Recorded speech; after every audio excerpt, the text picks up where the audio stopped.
Welcome back, guys, to another deep cleaning video. Today I'm going to take you along for a semi-long video, actually, because I am trying to tackle my entire house and I did not actually get to finish it. So this is part 1 and part 2 is going to be up sometime over the weekend.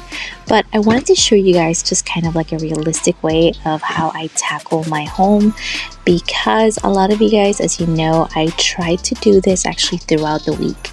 Now, it has been a very different week because everybody in the house has been sick, and so I have been pretty much left to do it at the end of the week on a Friday, and that is what we're trying to achieve here. And I do pick up the areas that we utilize the most, which would be the kitchen and the living room and the bathrooms, but some of the areas have been left to a little messy there, so we're gonna go ahead and take care of that today. In the last video where I talked to you guys about creating schedules, I shared a little bit on that, but a lot of you guys have asked me to come back to explaining how I break out my schedule for cleaning, and so I thought today would be a good time to do that. I basically always write down what is going to happen in the week if I already know. If there's doctor's appointments, if there are school appointments, if there's sports events that we're doing, I write everything down, and then I write down the times that I'm going to have free time. And I break my days into portions of the house. So on Mondays, I usually would tackle the bedrooms, and I would do washing of the bedding, the vacuuming, the dusting, and picking up around the rooms. On Tuesdays, I would tackle the bathrooms, and that would include all the bathrooms in the house, including the showers and the tubs. On Wednesdays, I would tackle the kitchen, and I would just focus on the kitchen because that's a pretty big area. And I also like to make sure that I take care of the fridge and the pantry to make sure that there's anything in there that needs to come out, any dishes that need to be washed, and any areas that need to be deep cleaned. Also on kitchen day, I like to deep clean my sink, and I like to deep clean the areas that I utilize the most that might be dirty. And that also includes mopping and vacuuming and dusting. On Thursdays, I take care of the living quarters, whether it be the living area and dining area. And then on Fridays, I like to do my laundry, and I like to take care of the hallways. We do have a house that is 2 stories, and so there are stairs that need to be taken care of. I haven't gotten to them as much as I like to, but honestly, I like to focus on some of the areas that get utilized the most. Now, when it comes to dusting and vacuuming and mopping and doing some of the deep cleaning, if I have enough time during the week, I'll do it in those particular areas. If they need something where it's like a true deep cleaning session, I try to do it over the weekend if I have the time. But as you know, I do work from home and I do homeschool, and so that can take some time away from some of these tasks. And so it's important that when you're creating your schedule, as I am walking you through this, that you decide every Sunday or whenever you like to start your week, what is going to prioritize that time, how much time you truly have to get this done, and is it realistic within our time.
Another question that I get often is how do I decide when and how long I should take for my laundry?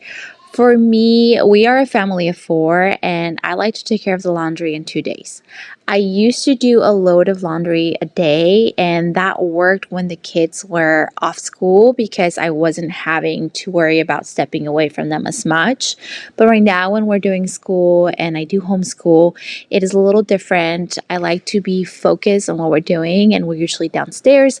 My laundry is upstairs, so it doesn't quite work that way. And so I've just been doing the 2 day process. I have mentioned this to you guys on my Instagram. The 2 day process truly is just getting everything done in 2 days, nonstop, from washing, drying, folding, putting away, and also decluttering. Now, if you are able to do one load a day, that's even better because it's less stressful. And so basically what you're going to do is you're going to start one in the morning and finish it in the evening. Start it in the morning and finish it in the evening. And that does save a lot of time. It's just a matter of how easy, how accessible you are to getting to it. So it's not just sitting there and it doesn't get a funky smell because it can happen. And so that is how I personally do it.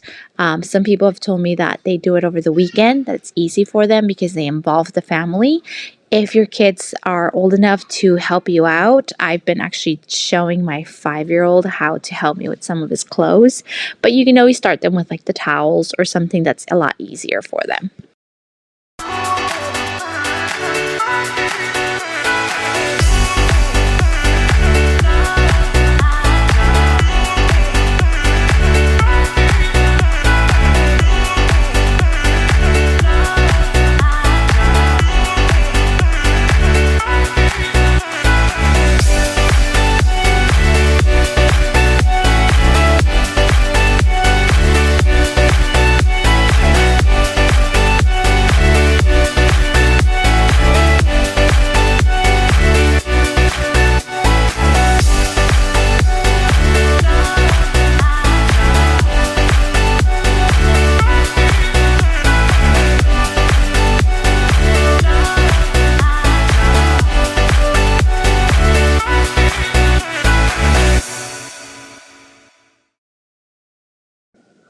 A third question I get asked is when do you make time to declutter? And this is a really good question. I'm not necessarily making time, I'm incorporating the time into my cleaning sessions. And every time I go in a room, I think of an area that I can focus at least 5 minutes and declutter that section. Like right here, you'll actually see me working through my kids' rooms. And as I'm putting their laundry away, I'm actually looking at everything that could be decluttered, that's old, that could be either passed down to the little one or basically donated, or it's pretty much done so and it needs to be thrown away.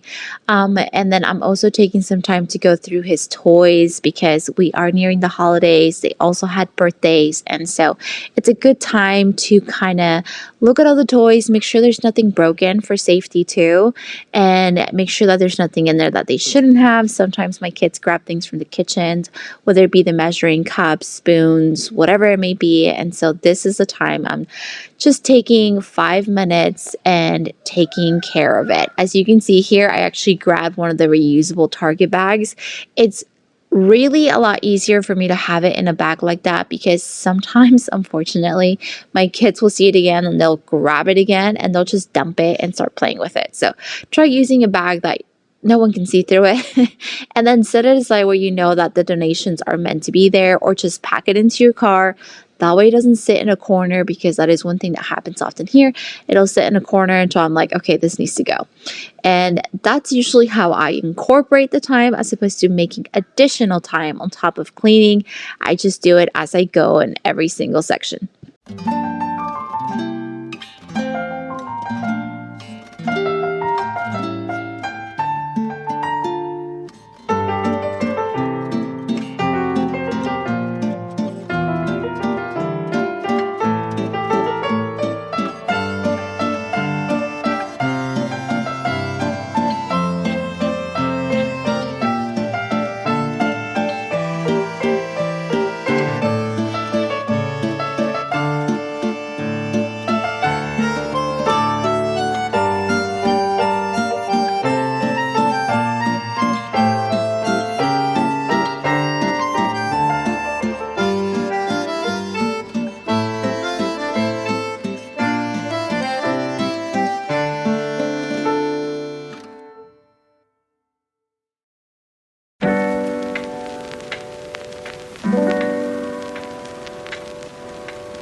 Another very common question that I receive, and that usually comes on social media, is how do you designate chores to your kids, to your teenage kids, to your spouses? And this is a tricky one.